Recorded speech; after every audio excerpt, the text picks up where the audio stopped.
유명한 탐정은 한 쪽지를 받고 월령도라는 섬으로 가게 됩니다. 월령도에서 그림자가 사라질 거라고 합니다. 뭔 소린지 1도 모르겠습니다. 그래서 일단 쪽지의 주인인 임승규 씨를 동사무소에서 찾기 시작합니다. 머리가 깍두기같이 생긴 이 친구는 잘 모르겠다고 합니다. 지켜보던 동사무소장은 깍두기 친구를 대신해서 대답해주러 옵니다. 근데 임승규라는 이름을 듣자 굉장히 놀랍니다. 죽은 사람이라고 하네요. 임승규 씨는 굉장히 유명한 피아니스트였다고 합니다. 12년 전 월령도 마을회관에서 피아노 공연을 하고 그날 밤 자신의 아내와 자식을 죽이고 자신의 집에 불까지 질렀다고 하네요. 그리고 그 불타오르는 집안에서 피아노를 치고 있었다고 합니다. 그곳에서 쳤던 곡이 베토벤 소나타 월광이라고 합니다. 일단 여기까지만 들어보면 뭔 정신병자인가 싶습니다. 돈도 받았고 의뢰인도 없으니 먹튀하기 좋은 조건이라 판단하여 유명하는 집에 가려고 합니다. 하지만 코난은 이를 키우기 좋아합니다. 이 마을 이장한테 가서 무슨 사건인지 물어보자고 하네요. 존나 귀찮은 꼬맹입니다. 가는 길에 예쁜 의사 선생님을 만납니다. 길을 물어봤네요. 이분의 이름은 이성미입니다. 약간 뿔없는 미라니 버전 같습니다. 의사 선생님이 말하길 2년 전에 죽은 전 이장님의 장례식이 오늘이 있다고 하네요. 코난 일행이 가르는 마을회관에서 한다고 합니다. 마을회관에 도착한 코난 일행, 거기서 피아노를 발견하게 됩니다. 피아노 주변을 기웃거리니까 현 이장의 비서가 와서는 그거 귀신 들린 피아노라고 건들지 말라고 합니다. 비서가 말하길 2년 전 전 이장의 죽음을 목격했는데 그때 당시에도 베토벤 소나타 월광이 흘러나오고 있었다고 합니다. 어느새 전 이장의 추도식 시간이 되었습니다.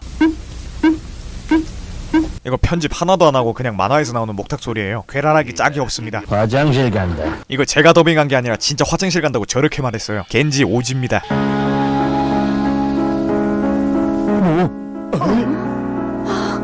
그리고 갑자기 들려오는 베토벤 소나타 월광, 뭔가 느낌이 좋지 않습니다. 아니나 다를까 아까 겐진하게 화장실 가던 남자가 죽어 있습니다. 그리고 피해자 근처에 떨어져 있던 물을 한번 먹어봅니다. 저게 청산가랬으면 저 새끼 벌써 뒤졌어요. 안전 불감증인 것 같습니다. 부검 결과 피해자는 익사했다고 하네요. 아까 코난이 맛봤던 건 바닷물이었던 것 같습니다. 새끼 운 좋네요. 너무 당연한 소리지만 범인은 이 안에 있다고 합니다. 물론 본인들 제외하고요. 그리고 피아노를 조사하던 중 악보를 하나 발견하게 됩니다.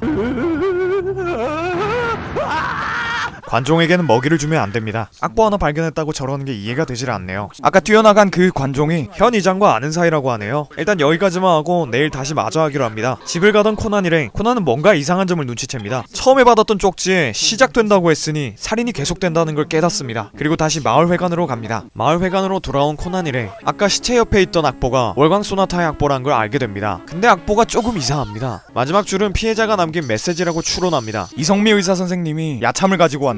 결혼하고 싶습니다. 야참을 먹던 중 창문을 보는데 누가 있습니다. 아까 놔뒀던 악보를 찾으러 온 것 같습니다. 그리고 다음날 경찰이 왔습니다. 마을 사람들을 조사하기 시작하죠. 그러던 중 베토벤 소나타 월광이 다시 한번 들리기 시작합니다. 살인이 하나 더 일어납니다. 존나 옆모습 짱구 할아버지처럼 생겼어요. 부검한 의사가 말하길 몇 분 전에 죽은 것 같다고 합니다. 살해 현장에 피로 쓰여진 악보가 있습니다. 악보에 있는 음계들을 해석해보는 코난, 피아노의 건반을 알파벳으로 바꿔보면 악보에 나와있는 암호를 풀 수 있었습니다. 첫 살인 때 나왔던 악보의 뜻은 알고 있겠지? 다음은 당신이야 라는 말이었고, 유명한이 그거 피해자가 쓴 거 아니었냐고 물어봅니다. 피해자가 뒤져가고 있는데 악보 하나하나 그리고 있겠냐고 족같은 소리 작작하라고 합니다. 그리고 두 번째 사건의 악보의 의미는 화재 사건의 비밀을 여기서 밝힌다 라고 해독이 되었습니다. 바로 그저야. 임승규가 아직 살아있는 거라고.